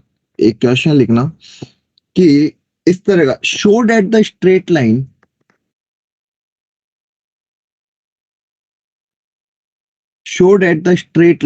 x cos alpha plus y sin alpha equal to p. तुम्हें पता है ये स्ट्रेट लाइन की कौन सी फॉर्म होती है?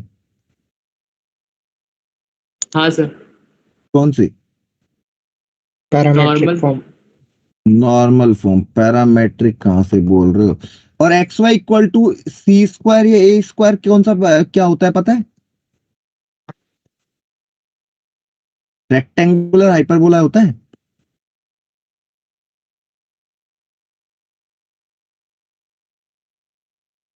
लावन तो भाई जीरो है मतलब। तो तुम्हें ये बताना है अगर ये इसको टच करती है तो तुम्हें क्या बताना है, पी होगा। तो तुम क्या बोलोगे कि इसके ऊपर कोई पॉइंट के ऊपर टेंजेंट का स्लोप इसके स्लोप के इक्वल होगा, है ना? करो एक बार इस क्वेश्चन को।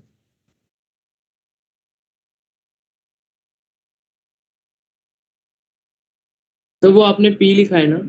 हाँ जी।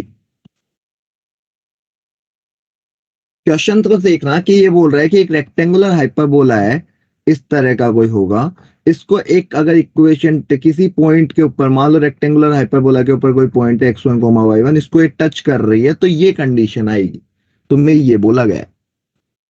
करो पहले फिर बात करते हैं। मैं एक बार एसी का टेम्परेचर सेट करके आता हूँ यार।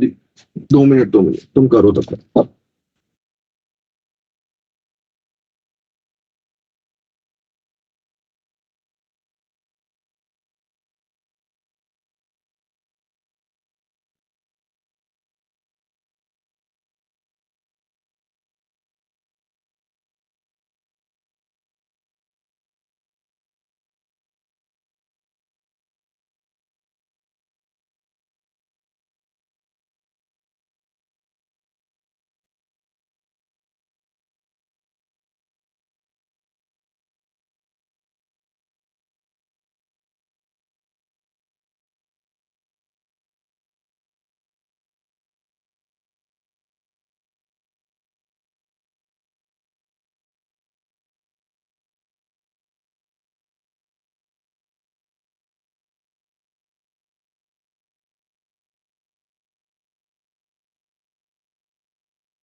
क्या कर रहे हो भाई?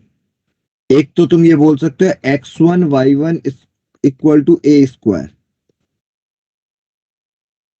और एक तुम बोल सकते हो y plus x d y by d x equal to 0। मतलब कि यहां से स्लोप कितना आ जाएगा, dy by d x minus का y1 अपॉन x1, और ये किसके इक्वल होगा, ये इक्वल होगा माइनस का, इसके इक्वल होगा। तो y1 can be return cos alpha upon sine alpha into x1, ये बोल सकता हूं। Yes, sir. और यहां Yes, से sir. तुम्हें एक चीज ये भी पता है कि पॉइंट जो है x1 कोमा y1 वो टेंजेंट के ऊपर भी होगा। तो x1 cos alpha plus y1 sine alpha equal to p square होगा, ये भी क्लियर है। तो यहां से y1 x1 तो कोस अल्फा रख दिया, y1 की जगह पे मैं ये पुट कर दूं तो ये कितना आ जाएगा, साइन अल्फा से साइन अल्फा कट के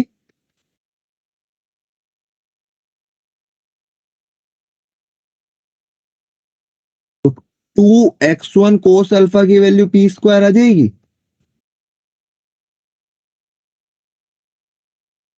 ये समझ में आ रहा है? और अगर यहीं से मैं x1 की वैल्यू लिखता तो कितना आता, तो यहां से x1 की वैल्यू कितनी हो जाएगी, 2y1 sine alpha upon cos alpha into cos alpha plus y1 sine alpha equal to p square. तो यहां से कितना आ जाएगा, 2y1 sine alpha equal to p square. और तुम्हें क्या पता है x1 y1 की वैल्यू किसके इक्वल है, ए स्क्वायर के। तो यहां से तुम कितना लिख सकते हो, x1 की वैल्यू कितनी आ गई,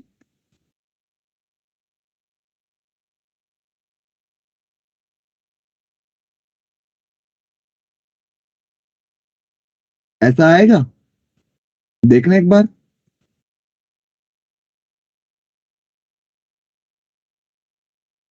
यस सर। एक सेकेंड, यहाँ पी था, Yes, sir. P था. यहाँ पे Yes, पी sir. था, तो यहाँ पी आएगा। तो यहां से सॉल्व करोगे पी स्क्वायर इक्वल टू कितना आ जाएगा, 4a square cos x sine. तो Cos कुछ alpha भी तो sin कुछ भी तो इतना टफ है नहीं क्वेश्चंस में जो तुम्हें लग रहा है। क्वेश्चन तो बेसिक से ही चले जा रहे हैं। अगर तुम स्टार्टिंग से देखो क्वेश्चन में कैलकुलेशन होता है। कैलकुलेशन हो सकती है, बट क्वेश्चन का कॉन्सेप्ट कितना आसान है। अगर तुम देखो, तुम्हें एक कर्व दे रखा है, तुम्हें एक टेंजेंट दे रखी है, और तुम्हें कंडीशन पूछी है, तुम इस पॉइंट को x1 कोमा y1 मानोगे तो तुम्हें पता है दिस लाइन ऑन यहाँ कर्व के ऊपर भी x1 y1 equal to A square, पहला तो यही आ गया। दूसरी कंडीशन तुम बोलोगे कि ये x1 कोमा y1 कर्व के ऊपर भी है, और तीसरी कंडीशन तुम बोलोगे कि जो dy बाई डी एक्स है वो m लाइन के इक्वल होगा, यानी कि माइनस का कोस अल्फा अपॉन साइन। सर हमने सेकंड वाला पार्ट कैसे कंक्लूड करा है? कौन सा? ये टेंजेंट के ऊपर है, टेंजेंट भी तो इसको टच कर रही है, तो इस पॉइंट टेंजेंट के ऊपर लाई करेगा ना ये पॉइंट। ठीक है सर। ओवरऑल तुम्हारा कॉन्सेप्ट से बहुत छोटा होता है यहाँ पे, कि तुम्हें क्या करना होता है, तुम्हें एक डायग्राम सा बना के देखना होता है कि ये पॉइंट कहाँ कहाँ लाई कर रहा है, और एक चीज इसके अंदर क्या एक्स्ट्रा चीज गिवन है। बस तुम्हें इतना सा वर्कआउट करना होता है। अगर वो चीज समझ में आ गई तो क्वेश्चन में दिक्कत नहीं आएगी कभी भी। तुम्हें बस 2-3 चीजों पे फोकस करना होता है हमेशा। समझ रहे हो क्वेश्चन का मीनिंग क्या जा रहा है मेरा? सर एक बार ये वाला बता दो, ये dy by d x minus y upon x one. dy by d x यहां से निकाला, और ये किसके इक्वल होगा, ये स्लोप ऑफ लाइन के इक्वल होगा। तो लाइन का स्लोप क्या है यहां से, x cos alpha plus y sine. Slope कितना होगा, slope minus cos alpha upon sine alpha. बस। तो इस अब जब तुमने बोला है कि ये लाइन दोनों सेम है, तो स्लोप तो सेम ही होगा ना। Yes sir. वही करें। तुम्हारे पास इक्वेशंस बनती जाती है, तुम्हें सिर्फ कैलकुलेशन पे फोकस करना है कि भाई और कैसे कैसे सॉल्व हो सकता है। तो कुछ भी नहीं होता इस तरह के क्वेश्चन में, मतलब बहुत बेसिक से क्वेश्चन होते हैं ये, जिनको करने का मतलब कि अलग ही मजा है कि कुछ भी नहीं, बस सॉल्व करे जाना आंसर आ जाएगा।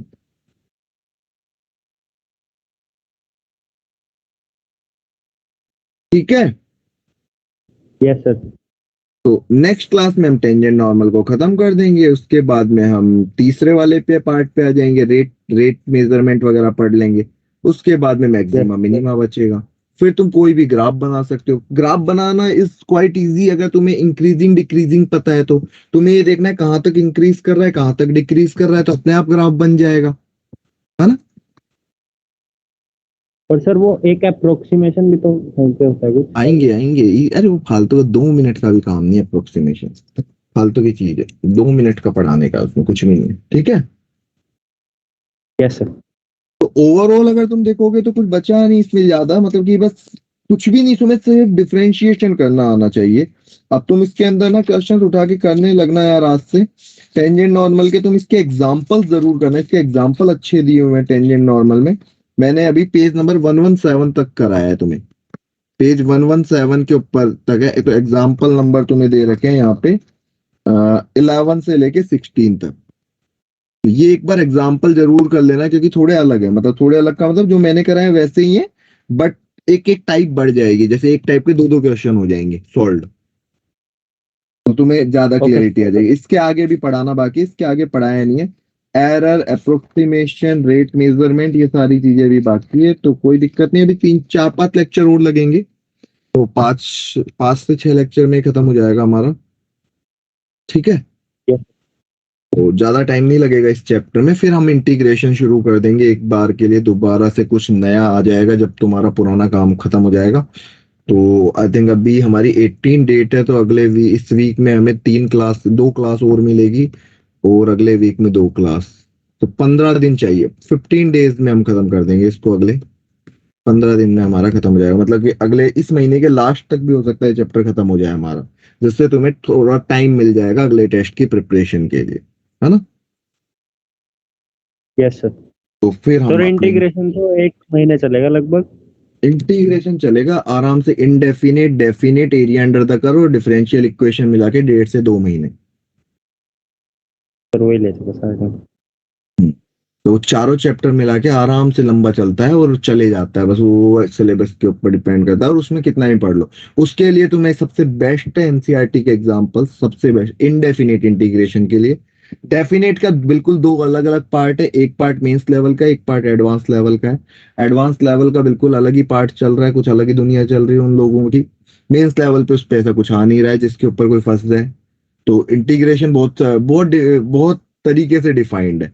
जैसे कि एओडी के अंदर तुम एडवांस भी देखोगे तो यही है, इवन एलसीडी और एओडी, जो ये वाला पार्ट पढ़ा है ना हमने, फंक्शन एलसीडी एओडी, यहाँ तक मेंस और एडवांस में कोई अलग नहीं है। सेम ही क्वेश्चन मेंस में आ रहा है, सेम ही एडवांस में आ रहा है, कोई लेवल का भी कोई ज्यादा डिफरेंस नहीं है। तुम्हें जो पढ़ाया गया वो एडवांस भी वही है, मेंस भी वही है, सब सेम है। बट इंटीग्रेशन से बहुत डिफरेंस आ जाता है कि जी एडवांस का लेवल बिल्कुल अलग चला जाता है, मेंस का लेवल अलग हो जाता है। तो एक बार अभी तक भी स्टिल आई एम सेइंग कि जिसका एलसीडी तक कुछ भी बचा हुआ है तो वो खत्म करके रखो, और एक दिन उठाना, अगले इस परसों वेडनेसडे है, फंक्शन से लेके एलसीडी तक की नोटबुक शुरू से पढ़ देना, मैट्रिक्स डिटर्मिनेंट भी, इवन जो भी आज तक हुआ है ना उसकी नोट्स पूरे के पूरे रिवाइज कर देना, एक बार क्लास नोट्स पूरे पढ़ लेना। इस वेडनेसडे का तुम्हारा एक होमवर्क ये है कि तुम्हें स्टार्टिंग से लास्ट तक के नोट्स पढ़ लेने दोबारा से, और कोशिश करना है कि उसमें कितना तुम्हें याद आ रहा है, हर एक एग्जाम्पल को हाथ से करना है, सिर्फ एग्जाम्पल देखना, सॉल्यूशन छुपा के खुद से करने का ट्राई करना है। एक बार ट्राई करना, जिससे अगला टेस्ट तुम्हारा अच्छा हो जाएगा, जो भी टीई होगा तुम्हें खुद समझ में आ जाएगा। ठीक है, तो function ITF, matrix determinant and LCD,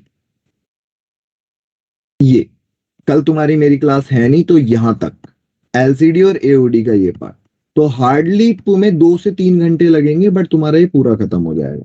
तो जो मैथ की क्लास का 2 घंटे का टाइम होता है, तुम इसी टाइम पे ही बैठ जाना, और इस टाइम पे एक एक क्वेश्चन हाथ से कर लेना, और 1 घंटा एक्स्ट्रा दे देना, है ना, जो तुम यूजुअली देते हो, तो तुम्हारा ही हो जाएगा, नोट्स कंप्लीट हो जाएंगे। थोड़े मतलब जो आपने बीच में क्वेश्चन करा रखे हैं, क्या सर जो लिमिट्स में मतलब लिमिट्स और सर डिफरेंशिएबिलिटी कॉन्टिन्यूटी करवाया था सारा हाँ सर, उसमें ना थोड़ा मतलब बीच में से 2-3 एग्जाम्पल में प्रॉब्लम है, तो उसकी वो डाउट ले लोगे फिर क्लास में।